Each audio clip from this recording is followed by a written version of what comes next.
Welcome to the Modern Creative Podcast, guys. It's your boy, Alberto Mendoza. Today, I am with Natalie Franke. I'm super excited to have her in this podcast. Natalie, how are you doing? I'm doing great. I'm doing really well now. I mean, this is exciting. You should. You are going crazy lately. Congratulations on the big drop of your book, Gutsy.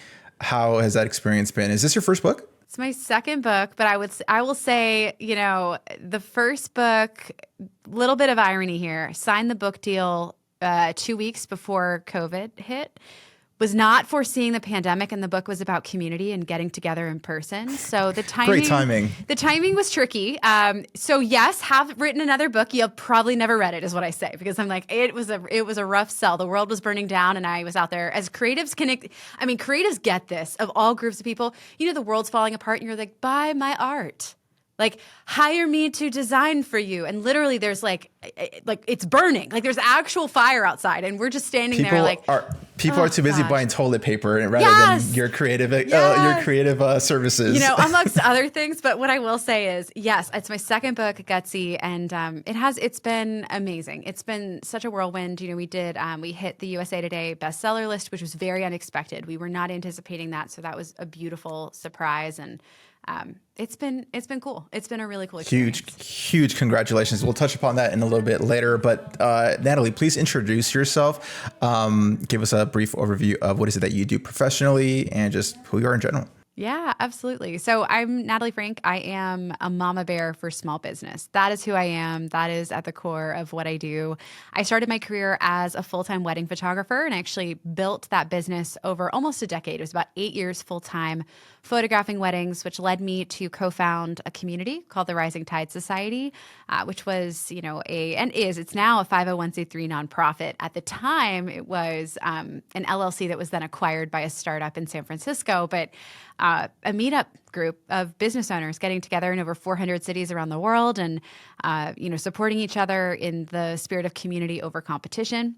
That got acquired by HoneyBook, where I've been for the last 8 years. And in a very, very short amount of time, I've got breaking news for you. I am leaving HoneyBook after 8 years. And I love HoneyBook so much, fiercely and with every ounce of my heart. But as we know, sometimes you have to say, goodbye to a good thing to leap into an unknown potential great thing. And I'm joining the executive team over at Flowdesk. So from creative photographer to community builder to working in tech supporting small business, that's been my trajectory. Geez. And will the podcast still go? Yeah. Oh, here's the cool thing. Okay. So the podcast, it's HoneyBook's podcast, and we've built it up. Independent Business is the name of it. And it's done really well. I mean, we've had a lot of success with the show, and that's been really encouraging. The beautiful thing about podcasts, and this one in particular, is that, I'm able to bring on a new host for the show, and she's not even unknown to listeners. Her name is Akua Kanadu. She has been my unofficial co-host. I saw her episode. Co-host. Yes, her episodes do so well. As a side note, we're talking about data behind the scenes as a creative, taking data into account. She always kills it. Anytime she's on the show, our episode does great. And she's a wonderful, wonderful speaker and co-host. And so she's going to be rising into the ranks as the new host of the show. And depending on when this airs, it could be a secret for your listeners to find out. We still got at least a month or possibly 2 months till this airs. Okay. So it might be out by then. Maybe it's brand new news. But yeah, so we're going to have a new host coming on the show. The show will continue going forward. The lineup is absolutely nuts. I heard, there's this one guy coming on who's really a big deal, and I might be staring at him right now. But it's, look, that's the cool thing as a creative. I think a lot of the work that we do is dependent on us, and it can be a challenge in a multitude of ways to separate our identity even from the output of the work that we do. And I am a photographer, but that's not just all that I am. I am a creative, but that's not just all that I am. That can be hard. But it is really cool when you create something that outlives you. You create something that other people can actually take on and do better at than you ever could. And I believe that for this podcast in particular. I can't wait. I keep telling Akua, I can't wait to see you kill any of the numbers I brought down. I cannot wait for you to come to me in 6 months and be like, what was that download number you had back in the day?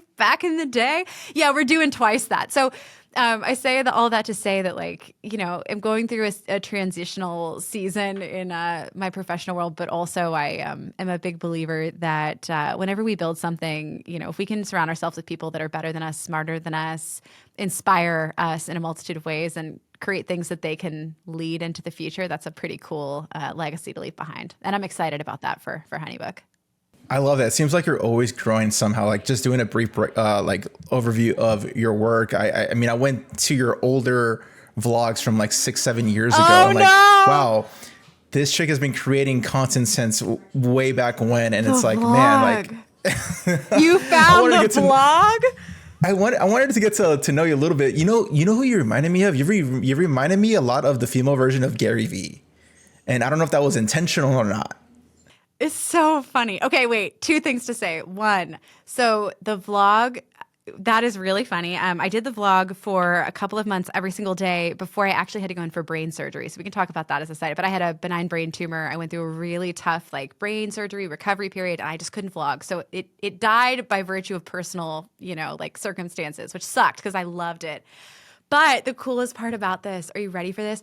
The intern that I had at the time, Kent Heckle, who was a local friend that ended up coming out to San Francisco, my husband and I had an apartment out there with a spare bedroom. He lived and slept on our floor for several weeks because he wanted to intern out there before he could get his own place. And he started creating the vlog for me. He just was like, I want to do this. Like, let's just do it. And I asked HoneyBook, I'm like, can this college kid come and just film?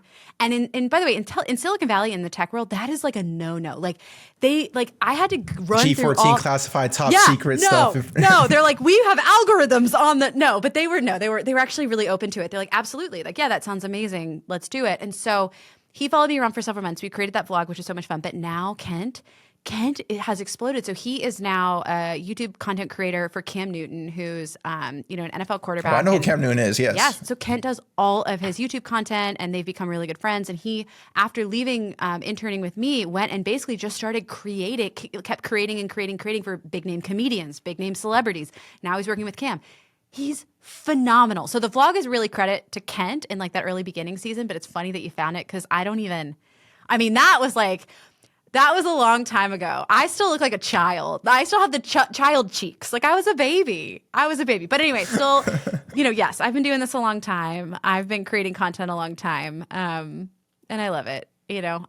What made you, I'm sorry to interrupt, but like what made you get in front of the camera? Because that takes a certain cojones to, like, even for me, like I finally got used to seeing myself in front of the camera through the podcast, but like I still can't see myself holding the camera, vlogging myself. Like that is just another level of Yeah. Okay. Real. I hate the sound of my own voice. I absolutely hate seeing myself on camera. I think that is sort of like a misnomer when people see content creators, like they must love the look of their own face. We don't. Most of us, like genuinely, were not getting superlatives for most attractive in high school. I was certainly not. So I, really struggled with getting on camera, to be real with you. And especially during that season, again, I was going through some health stuff. So like, I was also not at peak performance. It was a hard season. But what I'll say is I'm motivated by impact. Like, what is the purpose of doing anything that I do? And at that time, I think I recognized that I needed to grow in that skill set to start showing up more on video. It was kind of at the precipice of like, we were a little past the vlog father era of the Casey Neistat and Gary Vee kind of conquering YouTube in that sense. We were a little bit past that when I started vlogging, but nonetheless, I think just a recognition that that type of content could impact people. And I, am a mama bear for small business. I really want to fight for and advocate for creators, for independents, for anybody that just sees the, beaten path and is like, that's not for me. And I want to make a living doing my own thing, being my own boss. And back then, I was trying to figure out what channels to do that through. And I'll say I'm a good case study in somebody that tried YouTube, really tried. Like I committed. We daily vlogged for several months. And it just was not for me. It wasn't my channel. It doesn't mean it won't be for me in the future. I've had conversations with future work that I'm going to do where I'm like, maybe we do really go back to a YouTube strategy. Kent would love for me to do it. He was just DMing me yesterday about it. Maybe. But what that translated into, and creators, experience this in anything that we do, is nothing's a true failure if you keep going. So YouTube wasn't my channel, but then I exploded on Instagram. And then I took what I learned on Instagram and short form vertical video, and I started implementing it into strategies that HoneyBook was doing so we could scale our channels in the tech side of things, and advising the startup where I'm going now so that they could scale, and taking that to TikTok, where then I was able to get, a smaller following there, but still a really great one in a short amount of time. And so you build, you learn, you figure out how to make impact. And video for me has been one way of doing that, regardless of channel. And so even with the podcast, like that was a immediate decision. It's not even I kept telling people, I'm like, it's not even a podcast. I mean, it is. But what we're doing is it's a content channel. We're creating a channel. We're going to record video. We're going to record audio. It's going to be long form and short form. We're going to experiment. I don't know what's going to resonate. I don't know what people are going to like. But I know that we'll never figure it out if we don't start and throw something out into the universe and be willing to look like idiots, because that's the only way you figure it out, right? So that was not a just long that, but like answer. not just that, but like you were also able to adapt, because you said YouTube was a struggle, but Yeah. you were able to do short form content reels, which a lot of like traditional YouTubers back in the day were like so against vertical content, and you were just able to adapt. You're like, you know what? Let's capitalize on this, catch on this wave, and let's see what happens. Yeah, absolutely. And I love embracing the change that people feel hesitant about. That's kind of an MO of mine. So, I even now, I get a little controversial for a second, but AI, depending on who you talk to, there are a lot of camps on this subject. By virtue of who I am, I will always be the one that says you can't stop technology and you can't stop things that are changing. So you have a choice. You either can refuse to learn about it, or you can be a part of influencing what it becomes.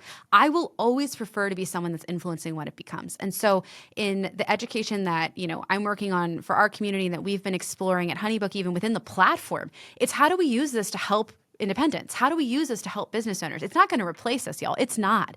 It's going to transform the work that we do every day. Make no mistake about it. A lot of the work already that we were doing a year ago, you look at the content creation space, the podcasting space. You just got on Riverside. Just wait until you watch the AI choose clips for you. Just wait. It's unbelievable. It's absolutely unbelievable. And it doesn't take away from the content you're creating. It just helps you to be better at serving up what people want to listen to or consume, and get back to doing the things that you love doing. And so I've always been that way. I've always been kind of like, oh, vertical video is not popular. Why not?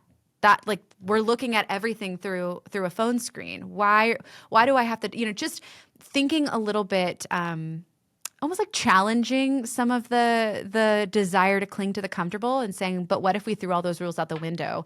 Is there a better way? Is there a different way of doing something? It's not always right, and it doesn't always come to pass, like even Threads. I was all about it when Threads came out. I'm like, Threads, like, yes, this is the Twitter I've been waiting for. And it's kind of died, it's I still enjoy it. yeah, I go on there, and maybe it'll have a resurgence. I'm a big believer that summer's a bad time to launch anything involving like social network or content. It's hard. Interesting.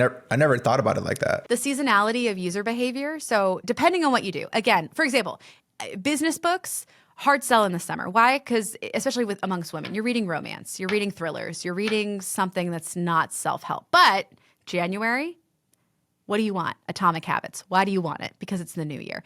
Seasonality impacts user behavior. And so I find that we tend to spend more time as a collective on our devices when the weather is not sunny and beautiful in the cities where we live. For those of you in places like California or Lisbon, just look away. But for the rest of us who are trudging through the snow, like if I'm not sitting on a beach, I'm sitting in front of a computer or a phone or a TV. So saying that is to say, I could still see Threads having a little bit of resurgence when people are now back into their routines in the fall. Kids are in school, college students are back in class, that sort of device centralization in our lives. But who knows? I think the reason I enjoy it is because I never had Twitter in my life, and I just you never used it. No, I never used it, and I don't even know how it looks or how it works and whatnot. But like, to me, having Threads, that was my first time Twitter experience, where I'm like experiencing text threads, I guess, and having good conversations. And so like the people that I follow is very like small, and I love following these creatives that actually have genuine conversations about either tech or inspiration, stuff like that. So to me, this is still fairly new right now for me. So, but that's probably the reason why. I know it did dip down crazy. Yeah. And I hate when people go on Threads and they say, do people still use Threads? I'm like, I know.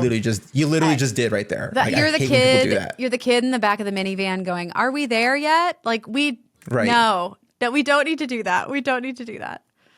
Well, let's take it a couple of chapters back. Let's talk about a little bit, since we are creatives out here. We love to talk about creatives, obviously, but I want to specifically talk about your photography journey. Let's touch upon that right now. Yeah, so I actually started really young. I was a senior in high school when I first got a camera, and it changed absolutely everything about my life. Up until that point, I genuinely believed I was going to follow a very traditional corporate path. I mean, and I was en route to do it. I did everything that you're supposed to do to check every box to get into the best school I could get into, to get the best corporate job that I could get. And so when I got that camera, I mean, it really rattled me. I think it really opened my eyes to the possibilities of not just pursuing something creative, because that was eye-opening to me. I had never, if you had said you're creative, I would have been like, wait, looking behind me and going, who are you talking about? Not me. I'm nerdy. I'm a science girl. But that camera revealed to me that just because I couldn't draw, couldn't paint, had very terrible hand-eye coordination, did not mean that I couldn't be a creative. And so that was a huge turning point. But then when I started to make money doing it, that was, I think, where it really clicked for me. So I graduated high school and I went to UPenn. I studied visual studies, which I took a science track. So I talk about being a nerd. I really am a nerd. I studied the science of seeing. So everything from neuroscience to psychology, the visual system, how it works, how we actually see, photons, all the way through perception. And loved it. Studied that for 4 years.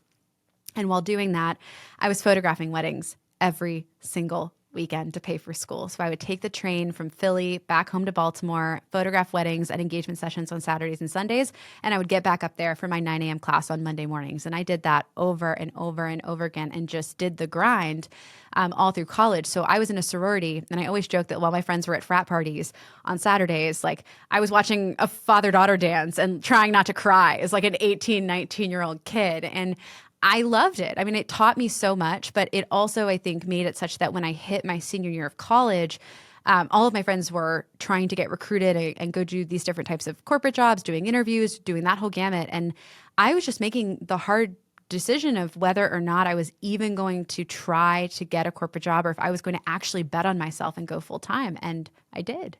And so my photography career happened alongside, going to college and kind of, I look at it as like 4 years of not quite being brave enough to admit that I didn't need the diploma and thinking like, okay, I'm not ready to quit school, but I know I'm probably not going to need this. But what if? And then getting the diploma and saying, okay, that's nice. And thanks for all those student loans. I guess I will pursue the business full time. And so that's what I did. And so, I built that business to a multi-six-figure business. I was doing at my peak, about $250,000 a year in revenue as a wedding photographer, a solo photographer with a small. That's insane. Yeah, it was a lot. I mean, for my hometown especially, it was a lot. Now, granted, and I'm assuming you're like, what, 20 to 21 years old, maybe? 21, 22. And again, it's revenue, not profit. We all know the difference. And, that's an important thing to know, because I always love people that are like, I'm a six-figure business owner. And I'm like, revenue or profit? Because that is an important distinction. But I also think side note, I remember when I first hit six figures in my videography business, I'm like, cool, but where's all the money? Yes. No, it's so true. It's so painfully true. And gosh, even now, I'm W-2 now with the work that I do in tech, but I'll still get that paycheck and I'm like, wait, what? Where did it all go? And you see the taxes that come out and all that. But anyway, that's important to note. But still something that I'm very proud of. And, I photographed weddings for the better part of 8 years and absolutely loved it. At my peak, I was doing, almost 40 weddings a year. I've learned a lot since then. I would raise my rates significantly now looking back, which, we can always. 40 weddings a year is insane. Anyone who's done it knows the minute I say that, they're like, I'm sorry. Are you okay? Or did you really survive? Like, barely. That means you have 0 weekends for yourself. Correct. And to have fun or whatever. You're just constantly working. And do you at least have an editor with you, or are you doing this by yourself? Back then, friends, I am dating myself. For all of you who use AI editing, if you're a photographer, I know now AI editing is becoming more popular in the cinematography space too. That did not exist. Outsourcing was at its infancy. And so it took me the year that I did 39 and then 40 weddings, I did. I couldn't, there is just no way. I could not sustain editing that quantity by any means. And so, yes, I brought on a contractor to support my editing, which was great, because I basically went from delivering in like a gallery in about 4 weeks to delivering in 7 days. And that was the only way to be sustainable. I'd shoot on Saturday and they were getting that gallery on Friday before I go shoot the next wedding on Saturday. With that being said, still, it was a grind. I mean, I look back and, we can always have the work-life balance conversation, and I know people love to have it. But I look back and I'm both equal parts grateful that I worked that hard in that season, because it put me on a trajectory that got me 5 to 6 years ahead of everybody. Like, truly, like, I look back and I know that that's how I am where I am now at 33. Would not be here had I not spent my late teens building the business, my early 20s grinding and just, learning who I was, raising my prices, figuring out how to, do all of the things. Yes. But were there sacrifices because of that? Did I miss out on a lot of things? Like, you're like partying or having fun. There was no partying and having fun.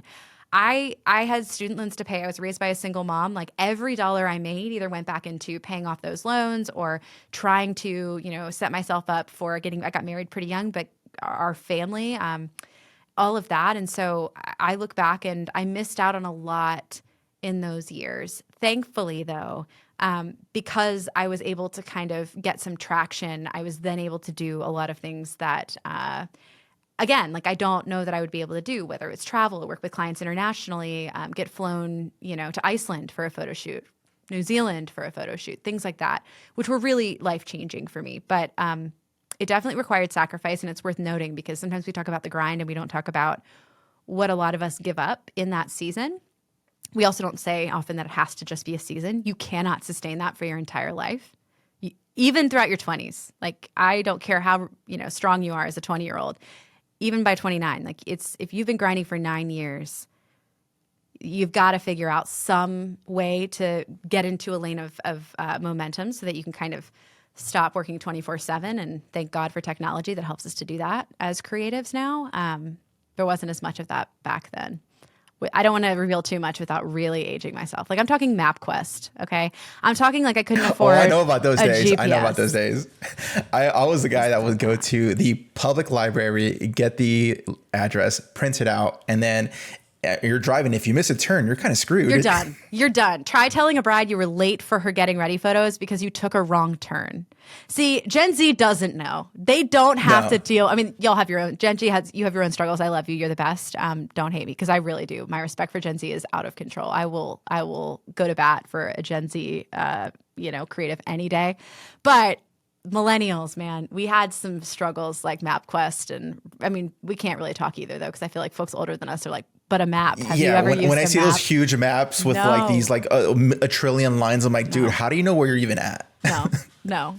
Oh man. So when did you figure out, you know what, I'm gonna stop doing wedding photography and I need to figure out where I want to go with this, because I can't sustain myself working nonstop 24/7 for the next 40, 50 years. Yeah, it's a great question. My path is very non-traditional. I accidentally exited the industry. And actually what's important to note is I probably could have actually been a wedding photographer for maybe not the rest of my life. It's a very physically demanding realm of photography. I mean, I probably could have done a photography for the rest of my life, but not 10, 12-hour weddings. So I exited because I actually co-founded a community called Rising Tide Society, which I touched on earlier, where I hit this point where my business was taking off. I was hitting all my revenue goals. I was doing well by all these worldly measures of success. And yet I was so lonely.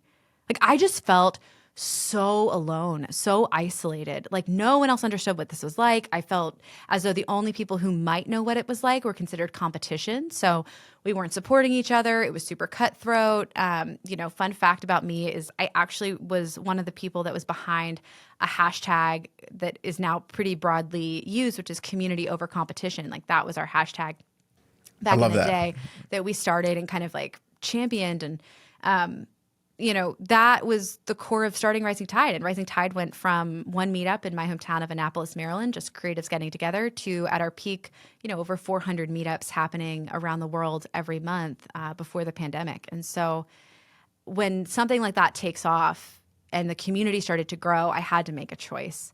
And honestly, it was a hard choice. I struggled with whether to let go of something good and move into something great. Like we've talked about, it's hard. It's hard to put something down that you love. And so it was 2017, Oh gosh, maybe, yeah, 2017, I think when I shot my last wedding, maybe 2018. And it was hard. Was it hard to, yeah, I was going to say, was it hard to stop doing that? Yeah, actually, yeah, it was hard. And I still miss it sometimes, you know. I don't miss parts of it. I don't miss the weekends. I don't miss the day after the wedding when you can't even stand up because you're in so much pain.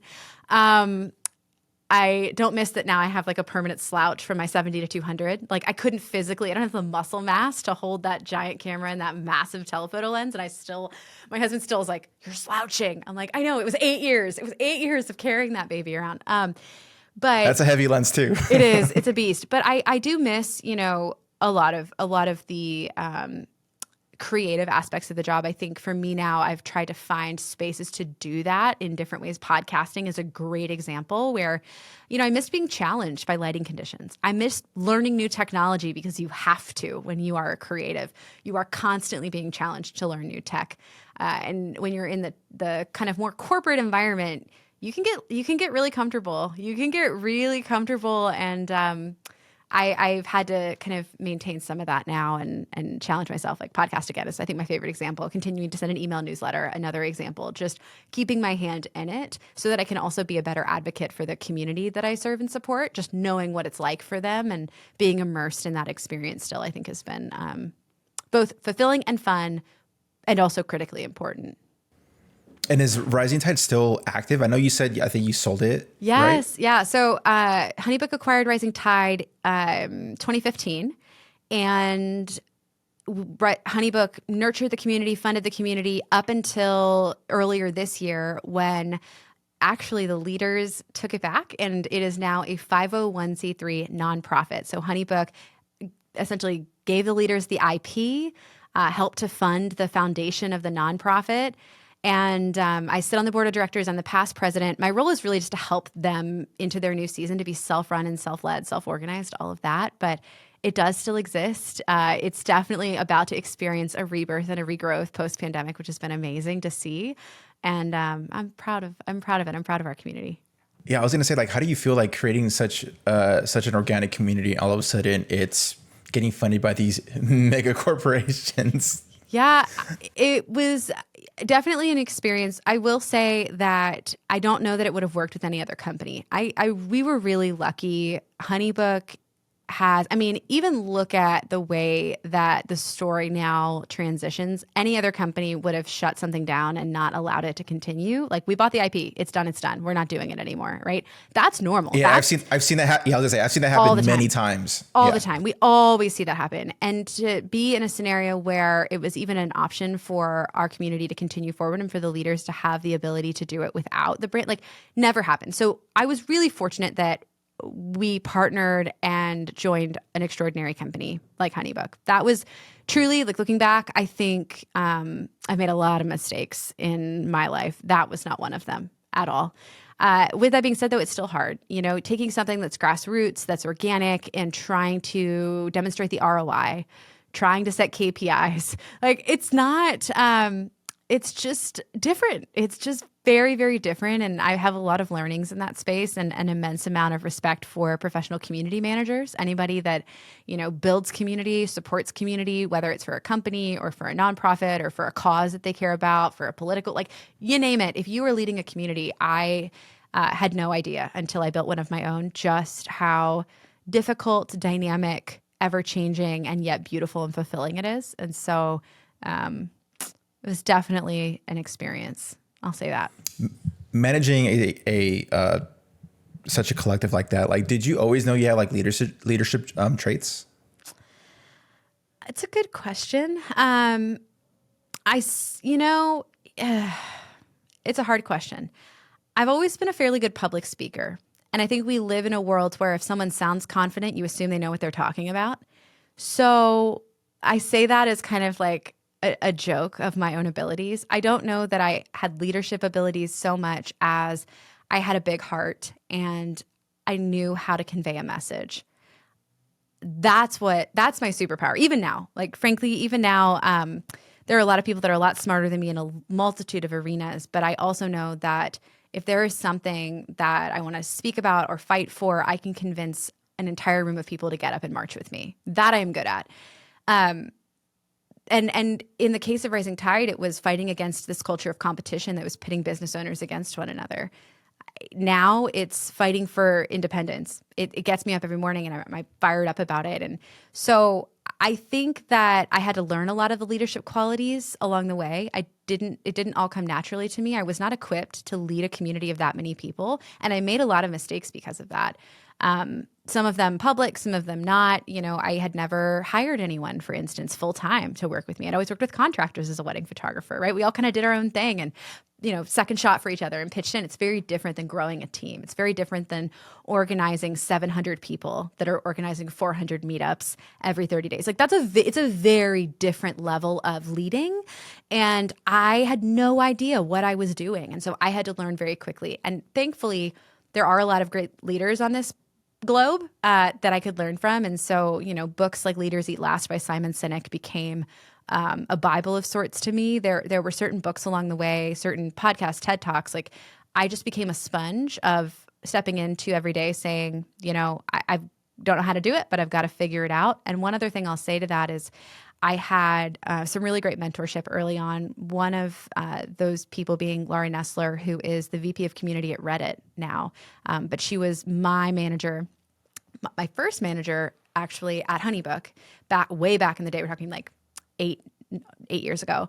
And I will never forget, I was having a really rough moment because we had a Facebook group. There were tens of thousands of people in it. And there were very little moderation controls at the time back in the day. And I mean, there were even posts that were like, okay, it's 2 a.m. on the East Coast. The moderators are asleep. Let's wreak havoc. And then these threads would just go out of control and there was nothing we could do about it. This is like Facebook Wild Wild West era, before a lot of what we now have access to as community folks on Facebook. And I say all that to say it was like everything felt like it was spiraling out of control. And I remember Laura Nessler saying to me, Natalie, like, we don't need our leaders to be perfect. We need them to have integrity. And it just was one of the most profound leadership lessons that I've ever learned, knowing that in any position as a leader, whether you're managing a team, whether you're growing a creative business, whether you are stepping into thought leadership role, launching a podcast, stop thinking that you need to be perfect. Stop thinking you need to know how to do everything, explain everything, be the expert in every subject area, and show up and say, I don't know. I have no idea. Do you know how much we respect people that say, yeah, actually, I don't know the answer to that question? Immensely. A heck of a lot more than people that just keep talking with, no foundational understanding of what they're saying. And that, in terms of leadership, so like I was a good speaker. I know how to rally a crowd, but I had to learn a lot of the lessons. And the biggest one that I hope anyone listening to this who is in a leadership position or stepping into one can take away and steal from me and not have to make as many mistakes as I did and feel like an utter failure is we don't need leaders to be perfect. We just need them to have integrity. So just be honest and show up in integrity and watch what happens. Watch what happens as a leader. I love that. Natalie, what does the term gutsy mean to you? Oh, all right. Well, for anyone who digs into the book, you'll find out that the reason I am so passionate about courage and about being gutsy is because it looks different to every single person. So the way I define gutsy in my life is going to look entirely different to the way that you define it. More specifically, for me, gutsy in this season means having an opinion. To somebody else, they're like, how is that being brave? But to a woman who spent a lot of her life trying to be more palatable for the world to accept me, trying to be brave, but not too brave as to draw too much attention to myself. Confident, but not too confident so that I sound, too into myself. You name it. I was never enough and always too much. Having an opinion is being gutsy at 33 in the season of my life. Choosing to be an imperfect person and embrace that, whether that's in motherhood, in friendship, in leadership. That for me has taken courage. Surrendering this need to be perfect, as I've said, has taken courage. So that to me has been gutsy. But I'll also just add, I say this in the book. I say it can take the same amount of courage for someone to bungee jump off a mountain as it can for someone to get out of bed in the morning. And I know I've done both. And I've been in both scenarios where it has required an immense amount for me to stand up and keep moving and to decide to jump off of a perfectly good cliff. I think the more that we lean into what kind of courage you need in this moment, in this season, to step into what you are created to do the thing that only you can do to make that impact. If that's getting on the camera, putting your face to the screen, if it's starting the podcast you keep telling yourself the market's too saturated for, like, stop making excuses. Sometimes that takes guts. Hell, looking in the mirror and say, I love the person that I'm becoming, that takes guts. Like, it's about figuring it out for yourself. I think that's one of the first and most important steps in the process. And we've all had that conversation within ourselves where the podcast, like, I want to start this podcast, but it's oversaturated. There's a million other creatives that talk about cameras and freelance tips and business tips and all that good stuff. But it's like, I always refer back to, well, there's only one of me and there's only one person that could say what I want to say, though. So that of itself is already unique. Yes. And also, I'll say this too. So many of the things that we now assume are just huge successes, and of course they were going to be successful, were rejected dozens of times before they ever became a success. And I have a slide in a keynote talk that I give that lists out all of these best-selling books that you've heard of, every single one. The Help, Chicken Soup for the Soul. Do you know Chicken Soup for the Soul was rejected by agents 144 times before it was published? Can you imagine if they stopped submitting at the 110th rejection?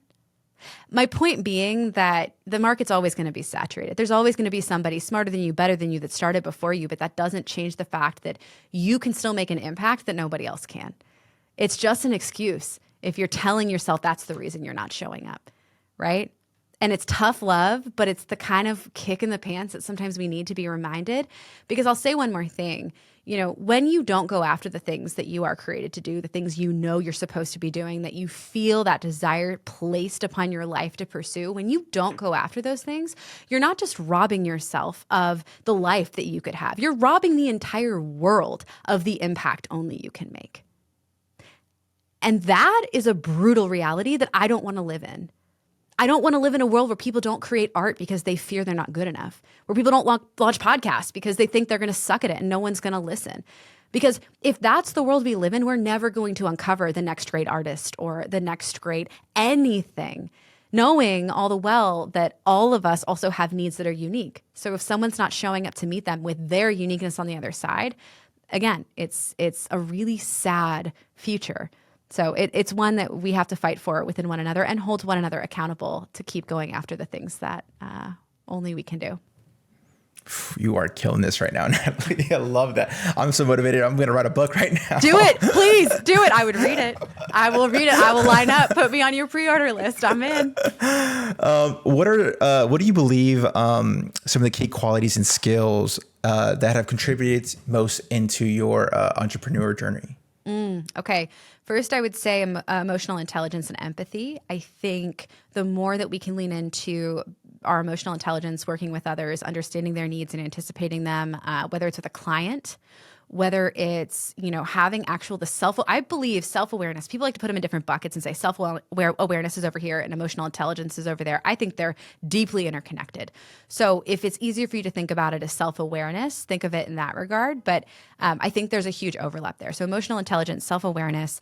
I think the realization that you don't have to be good at everything has contributed immensely. Like, not trying to perfect my weaknesses, just letting them exist and actually addressing them, like, hey, I really suck at these 5 things.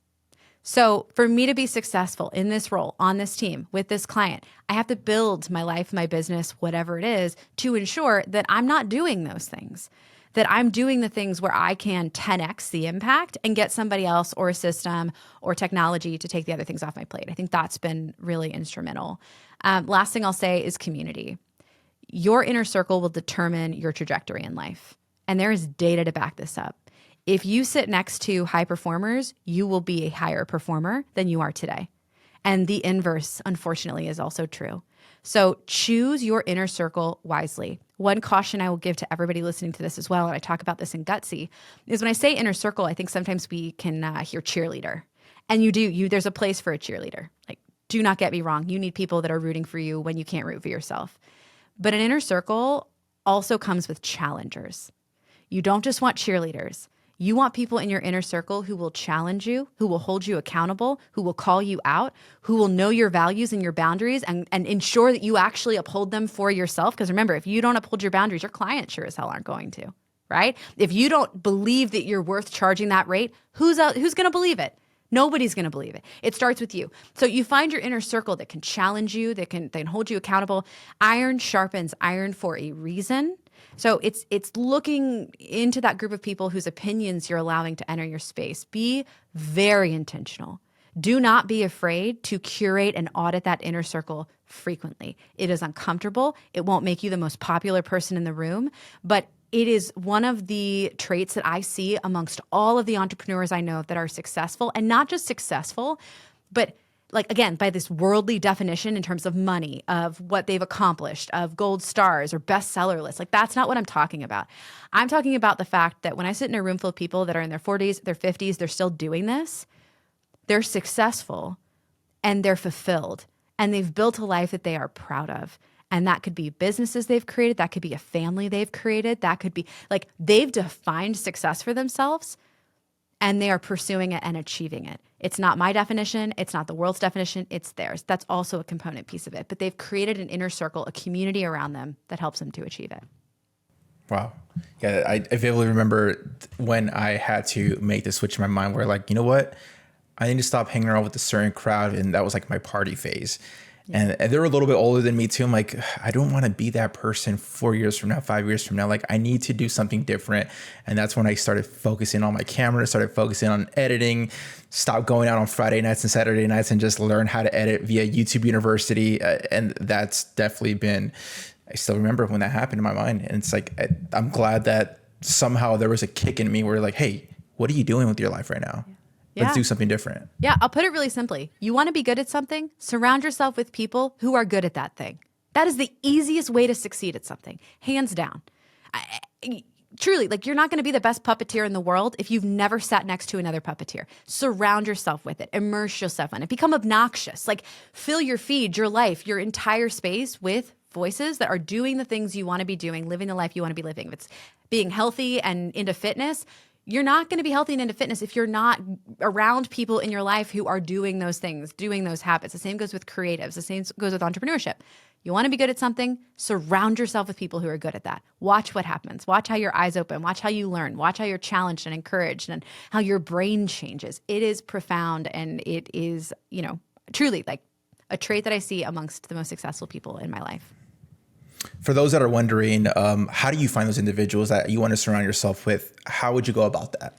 Every relationship is built one conversation at a time. It's not rocket scientists. It's not rocket science. I will say in building community, it is exactly the same way. You have to start by simply looking around and seeing who exists in the spaces where you want to be, and then having the courage to strike up that conversation. Yes, there is more to it. You don't lead with, hey, I want to pick your brain. Like, just don't do it. Don't send the email. I hate that. We all do. Like, we've heard it before. Lead with value. If you don't know what to do, ask ChatGPT to write it for you and tell ChatGPT, how can I write seriously, like, there is no excuse. More often than not, when people ask me the question, okay, but like, how do I find those people? I'll say, you do it. You figure it out. Like you figured anything else out in your life. You start by not knowing how, and then you take the next best step. And that means looking around, seeing who's in the space, and reaching out. Maybe it's a DM, maybe it's an email, maybe it's a phone call, maybe it's showing up in person to a networking event. But you have to take that first step. More often than not, I actually see people just sitting on the sidelines going, well, I just don't have the community. And they're not even taking that first step. They're not even making that effort. Also acknowledge, though, you're going to get turned down a lot. Period. Get used to it. Get comfortable with it. Build success from a foundation of failure, right? Build success from a foundation of rejection. Become comfortable with it, because it's just core to life, and it's not a reflection of you. Very often, if you reach out to somebody and you want to get to know them, or you want to connect with them, you want them to be your mentor, or you want to join their mastermind, or you want whatever it is, and they say no, or they don't respond, again, it has nothing to do with you. You have to learn to be able to say, like, it just wasn't the door that was supposed to open. It wasn't the path I was supposed to take. There is something so much better awaiting me, another friendship, another relationship. Be confident enough to know, right, that you are worthy, you are enough, and step forward with that as your foundation. So that when the rejection comes, and it will, when the failures come, and they will, right? You're not rocked by that to the point where you don't want to keep pushing forward. You embrace it as part of the journey, leading you towards where you need to be and who you need to be with. I love that you said that don't personalize things, because I've at this point in my life, I've gotten pretty good at not personalizing things. I always, if something were to happen, for example, like a Zoom meeting, they show up 10, 15 minutes late or do a no call, no show. Can I be pissed? Yes. Am I probably pissed internally? Probably. But I'm also thinking like, you know what? What if they got in a car crash? Or what if something happened? What did this happen? What did that happen? Like, don't personalize things like, hey, this is a diss towards me. Like, no, like things happen. Humans, yeah. I mean, I know there's a lot of them that do not value time. And like, for example, you showed up on time, and I value that. I was like, wow, like it's rare when that happens, believe it or not. And so I truly appreciate that. But like at the same time, if something were to happen, like I get it. Things happen. Technology flukes out here and there. So try not to personalize things for sure. I love that. As we're getting closer to wrapping up, you as an entrepreneur, you probably have a million hats. You are a mom, you are a wife, you are an entrepreneur, you are a podcaster. How the heck do you have all this time to manage everything? Yeah, I don't have all the time. The truth is that I have become very, very good at figuring out what I need to do and what I don't need to do. I, for example, am a podcast host, but I outsource absolutely everything else about the podcast. My job in the podcast is researching our guests, crafting questions alongside Akua, who's an incredible storytelling strategist, soon to be host of the podcast, having the conversations, and then reviewing the full length episode to pull short form vertical videos. And frankly, the last part, I probably could pass off. I just enjoy it. It's fun for me. I don't do all the editing. I don't do all the other component pieces because I'm in a season of life where I have a multitude of other responsibilities that, require me. I have help with childcare. I have help all over. So, it's important for me to just know that I've heard the quote that's like, you have the same number of hours in the day as Beyonce, but you don't. Because I'm telling you, most of you don't have the same number of the hours in the day that I do, because I hire so many people to do so many things. So you might see me doing a million things. I just need you to know I'm not doing any more than anybody else. There is a huge delta, friends, between, and I know I'm kind of taking this maybe in a direction you didn't expect, but there's a huge delta between the way things appear and the way things are. So just be mindful too, and knowing that like, yeah, I've got a lot on my plate. Yes, I balance a lot of things. I get that. But I also hear all the time from people that are like truly struggling. They're going, but you figured it all out. And they're still watching their kid all day. They don't have childcare. My friend I just had this phone call with my girlfriend. She just had a baby 6 months ago. She's a badass entrepreneur. She's making 7 figures a year. I'm chatting with her and she goes, but Nat, like a year in, you were doing XYZ launching your book. I said, a year in, I had full-time childcare, a partner who picked up 90% of the household responsibilities, family where we live in our hometown that could fill in the gaps. Of course I could travel and launch a book. And it was still hard, but then I also had an agent and an editor and I had a team. It's very different. So I say all of that to say, like, whatever season of life that you're in, go into it knowing that you're a human being with limitations. Do not compare yourself to other people. And when it comes to balancing things, take it one step at a time. I didn't get to a point where I could do so many things at once, all in one day. It has been, 15 years of different levels of entrepreneurship to get to a point where I'm very comfortable outsourcing, writing SOPs, bringing people onto the team, contracting, knowing how to navigate a multitude of areas in the business such that even though I haven't been full-time in my business, I set up revenue streams that keep it running while I'm working. I'm at a point where I can do a lot of these things. And so, I don't know, I have a huge heart for just reminding people that like, no, Beyonce really does have more hours in the day than us because 1, she's the queen. 2, she has an incredible team, right? Supporting her and enabling her to do the things only she can do. So having a team is very crucial, what it sounds like. And as creatives, it's very hard to let go of certain parts of your business. For example, editing, like you want to be hands-on on the editing, but everyone knows, especially you as a photographer, editing takes probably most of your time outside of shooting. Yep. And you could literally just contract or hire someone in your team that could take care of that for you and save you so many hours. Mm-hmm. I love that. One last question before you take off.